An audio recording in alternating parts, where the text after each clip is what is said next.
ونستغفره ونؤمن به ونتوكل عليه ونعوذ بالله من شرور أنفسنا ومن سيئات أعمالنا ونعوذ بالله من شرور أنفسنا ومن سيئات أعمالنا ونعوذ بالله من شرور أنفسنا ومن سيئات أعمالنا من يهده الله فلا مضل له ومن يضلله فلا هادي له ونشهد أن لا إله إلا الله وحده لا شريك له ونشهد أن سيدنا وسندنا وشفيعنا وحبيبنا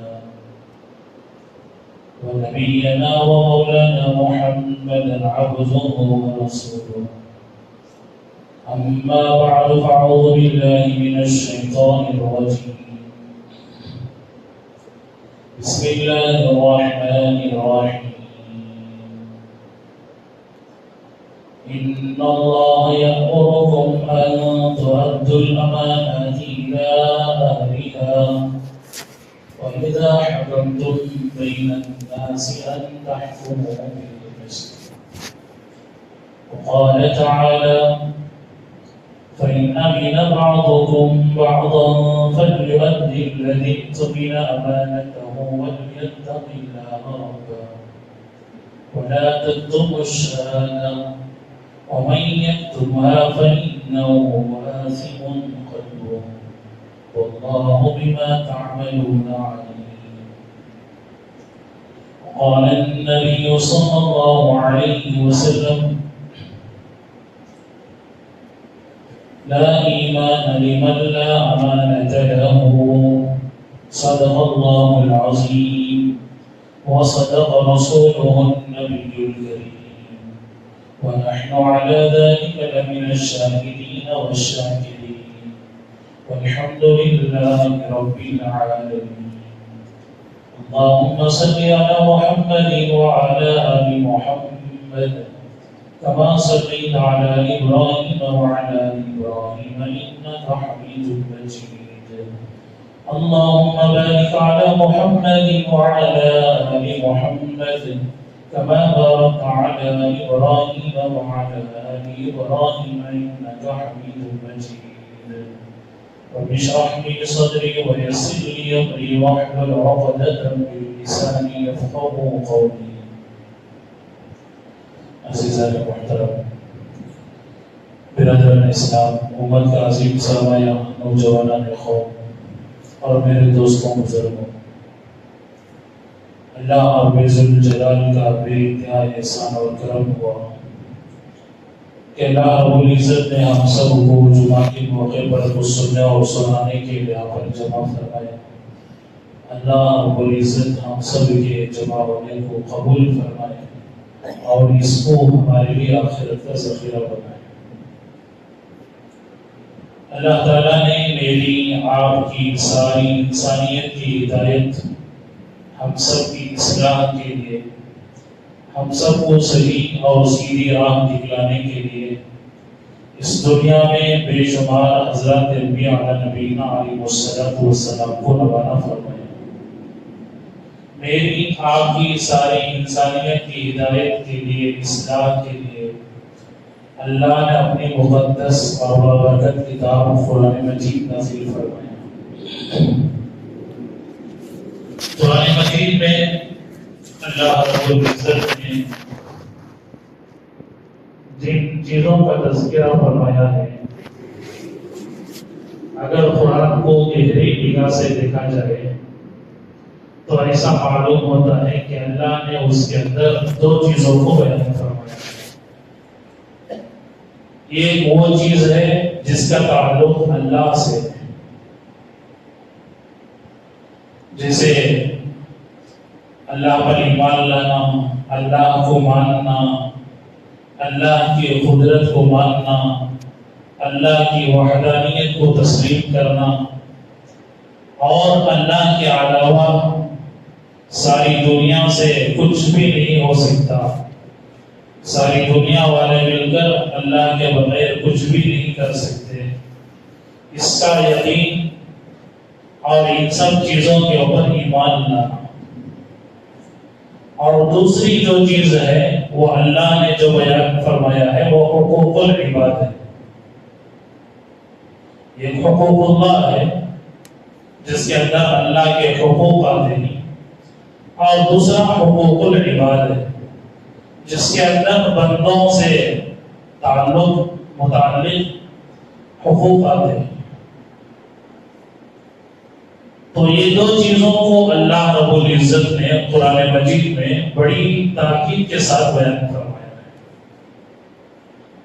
اس کے علاوہ جو چیزیں اللہ رب العزت نے قرآن مجید میں بیان فرمایا وہ یا تو حضرات انبیاء علیہ السلام کے واقعات ہیں، یا جنت اور جہنم کے تذکرے ہیں۔ یہی چیزیں قرآن مجید کے اندر اللہ نے بیان فرمایا۔ اور علماء نے بیان فرمایا ہے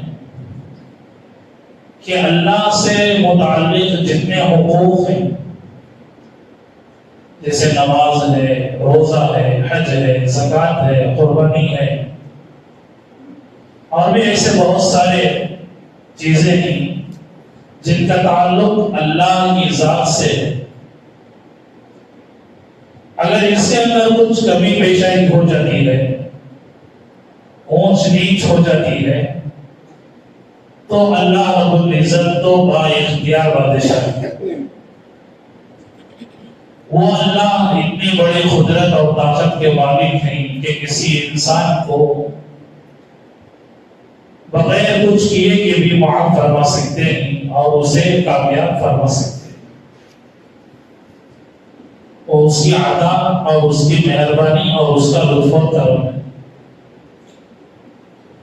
اور دوسری جو چیزیں ہیں حقوق العباد، جن کا تعلق ایک دوسرے کا ہے، ایک انسان کے دوسرے انسان کے اوپر کچھ حقوق ہیں، مالی حقوق ہیں، زبانی حقوق ہیں، جسے معاشرت کہا جاتا ہے، اخلاق کہتے ہیں، معاملات کہتے ہیں۔ یہ سارے چیزوں کا تعلق ایک انسان دوسرے انسان سے کرتا ہے۔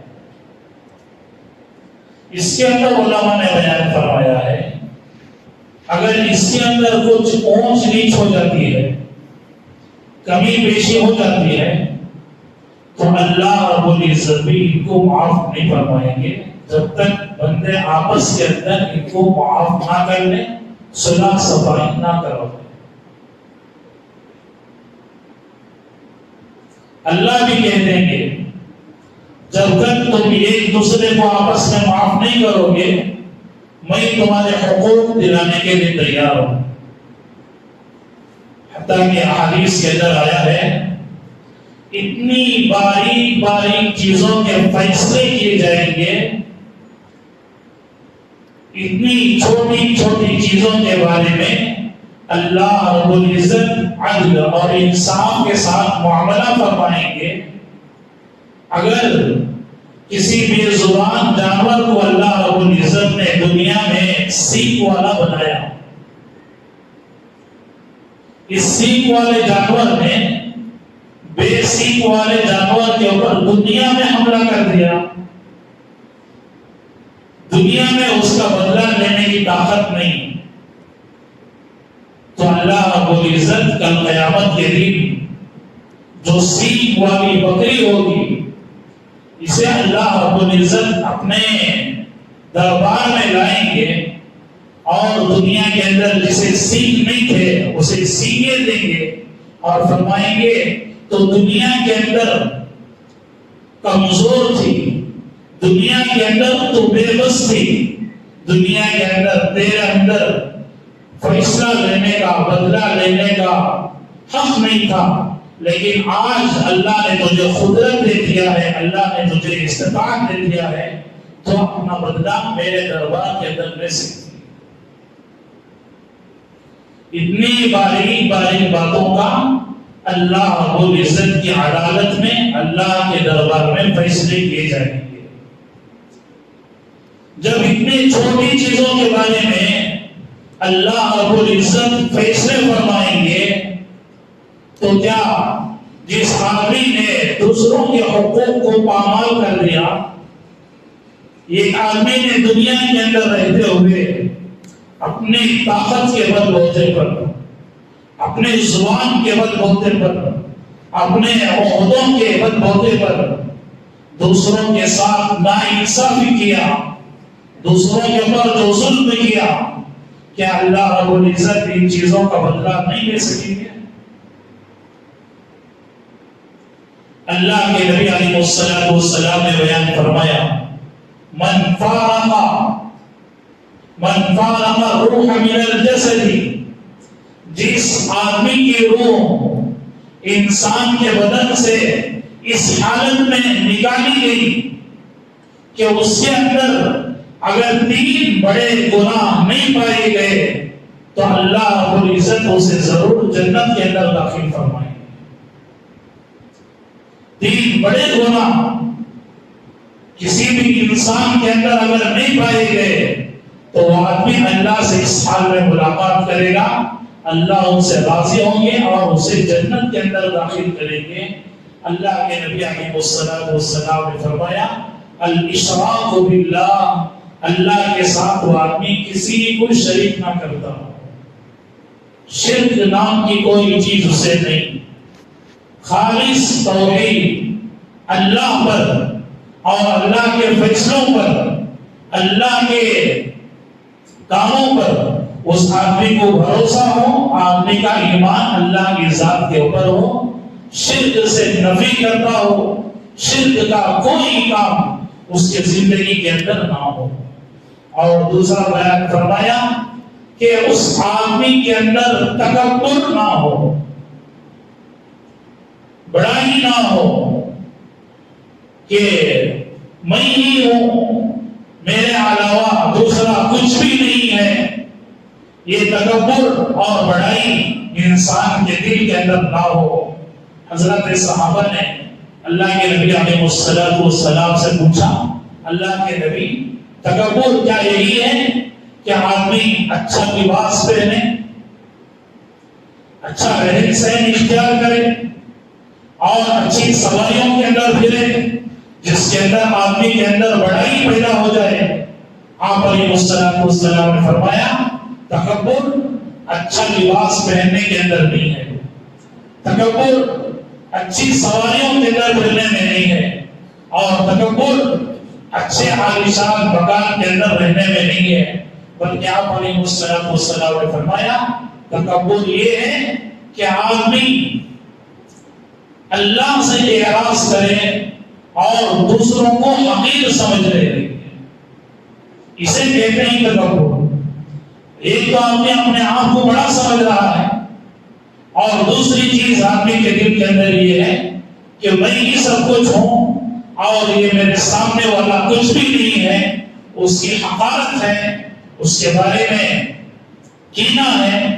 تو اللہ نے بیان فرمایا ایسا آدمی جنت کے اندر داخل نہیں ہو سکتا، ایمان کا ہونا ضروری، آدمی کا دل تکبر سے کبر سے پاک ہونا ضروری۔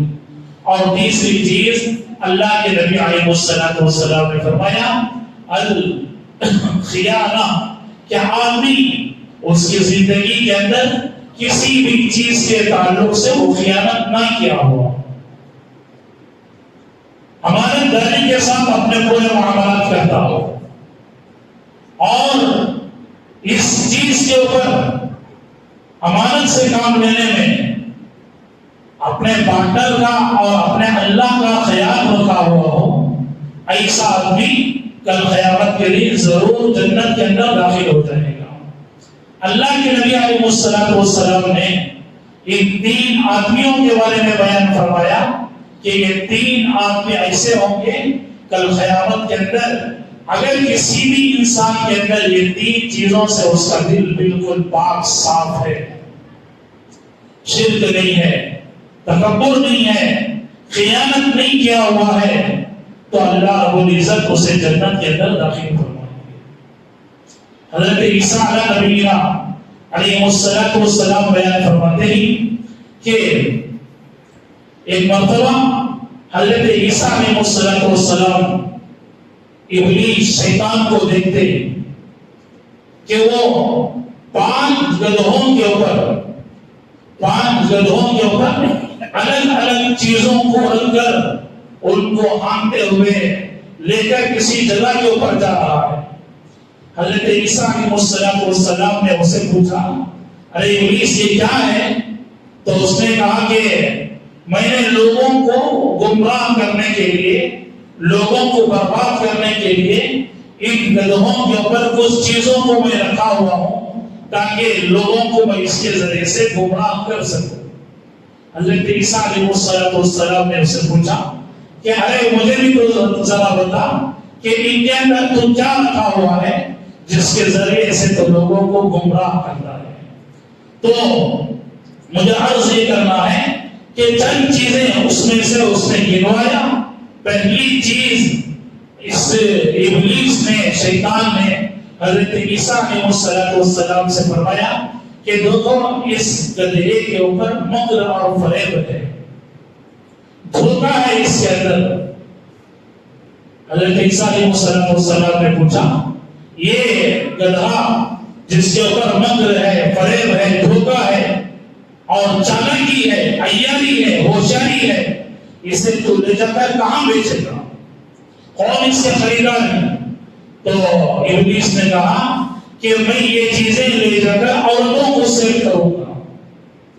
عورتیں مکر کے اندر، فریب کے اندر، دھوکے کے اندر، ہوشیاری کرنے میں، عیاری کرنے میں، مکاریاں کرنے میں بہت زیادہ آگے بڑھی ہوئی۔ یہ میں نے کہہ رہا ہوں بلکہ اللہ رب العزت نے سورہ یوسف کے اندر حضرت یوسف علیہ السلام کا جو سارا واقعہ ہے جس کے اندر زلیخا نے حضرت یوسف علیہ السلام کے اوپر ایک تہمت لگائی، خود بدکاری کرنے کے لیے آمادہ کیا، اور جب عزیز مصر کے ہاتھوں پکڑی گئی تو حضرت یوسف علیہ السلام کے اوپر اپنا الزام لگا دیا، تو اللہ رب العزت نے اس جگہ پر ارشاد فرمایا انہو من کیدکن، یہ تو عورتوں کا مکر ہے، ان کیدکن عظیم، اور آگے اللہ نے بیان فرمایا بے شک عورتوں کا مکر بڑا زبردست ہے۔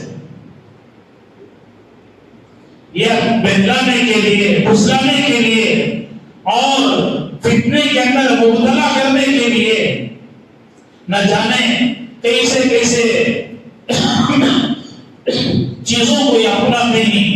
اسی لیے شیطان نے کہا کہ میں اپنا مکر اور فریب اور دھوکہ ہے اسے لے جا کر میں عورتوں کو بیچوں گا۔ اسی لیے آپ حدیث کے اندر مطالعہ کریں گے تو پڑھیں گے اللہ کے نبی علیہ السلام نے جنت اور دوزخ کا مشاہدہ کیا تو آپ علیہ السلام نے فرمایا میں دوزخ کے اندر سب سے زیادہ عورتوں کو دیکھا ہوں۔ اس کی وجہ بھی اللہ کے نبی علیہ السلام نے بیان فرمائی، خاوندوں کی ناشکری کرتے ہیں اور اللہ کے نبی علیہ السلام نے فرمایا خاوندوں کی ناشکری اور اس کے ساتھ ساتھ لعن طعن زیادہ کرتے ہیں۔ اور دوسری چیز حضرت عیسیٰ علیہ السلام نے پوچھا یہ دوسرے گدھے کے اوپر کیا چیز ہے جسے تو لے جا کر لوگوں کو اس سے بیچ رہا ہے؟ تو اس نے کہا کہ اس کے اندر منمہ سازی ہے، کسی معمولی چیز کو بڑا چڑھا کر لوگوں کے سامنے بیان کرنا۔ حضرت عیسیٰ علیہ السلام نے پوچھا یہ اس کے خریدار کون نہیں، کون تجھے یہ لینے والے ہی؟ تو اس نے کہا کہ سونا چاندی کو بیچنے والے، اپنی چیزوں کو بڑھا چڑھا کر بیان کرتے ہیں۔ کوئی چیز ان کے پاس سیل کرنے کے لیے لاتا ہے اس کی قیمت کو گھٹاتے ہیں اور اپنی چیز کو بڑھا کر بیان فرماتے ہیں۔ اللہ نے فرمایا وَيْلٌ لِّلْمُطَفِّفِينَ، ایسے لوگوں کے لیے ہلاکت اور بربادی ہے الَّذِينَ إِذَا اكْتَالُوا عَلَى النَّاسِ يَسْتَوْفُونَ، جب کوئی چیز تول کر لیتے ہیں تو پوری لینے کی کوشش کرتے ہیں۔ وَإِذَا كَالُوهُمْ أَوْ وَزَنُوهُمْ يُخْسِرُونَ، جب بیچنے کا موقع آتا ہے تو چیزوں کو گھٹا کر دیتے ہیں۔